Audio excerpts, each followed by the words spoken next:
pra pa kufi dhe pa mundësi fuqimit për të kaluar rotacionit, pra për të kaluar në dorën e fuqie tjetër politike, nëse e para nuk mund ta bëj këtë, pra zgjedhja e kryetarit është rezervuar për partinë e parë politike dhe nuk është caktuar ndonjë afat i arsyeshëm, është caktuar për shembull në një rast tjetër në një vendim gjykatës kushtetuese mandatarit në qeveri që afati duhet të jetë i arsyeshëm dhe jo i arsyeshëm. Tu nuk është thënë asnjë shpjegim dhe është dhënë hapur që eventualisht partia të ka vështirësi në formimin e institucioneve të qeverisë, ato zgjedhjen e kryetarit parlamentit mund ta shtyjë në atë greken. Në qoftë se kryetari i parlamentit do të sugjerohet dhe do të propozohet nga partia 2 siç thatë ju, edhe qeveria më pas do të zgjidhet nga kjo parti, do ta ketë opozita në dorë topin?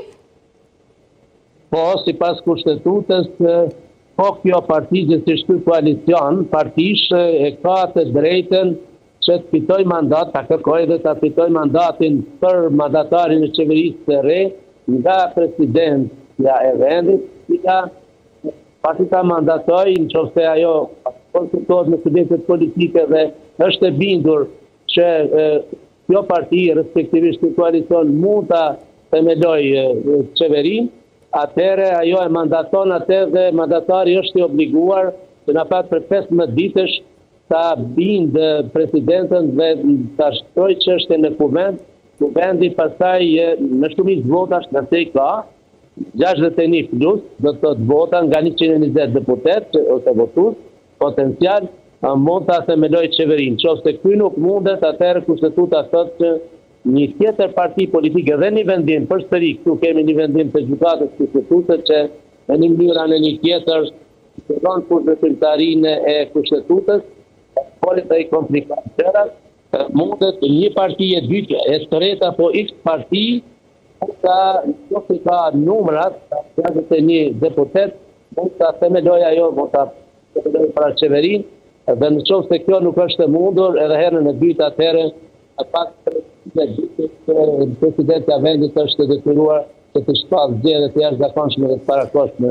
Zoti Baraliu, shkurtimisht, në këndvështrimin tuaj, në syrin tuaj si një njohës i mirë i kushtetutës, në ç'rrugë rrugë është drejtuar Kosova? Çfarë pritet të ndodhë? Sipas këndvështrimit tuaj, në ç'rrugë është drejtuar Kosova? Çfarë pritet të ndodhë? Sipas këndvështrimit tuaj, skenari më i mundshëm. Rezultatit e kanë qartë, pyetën faleminderit.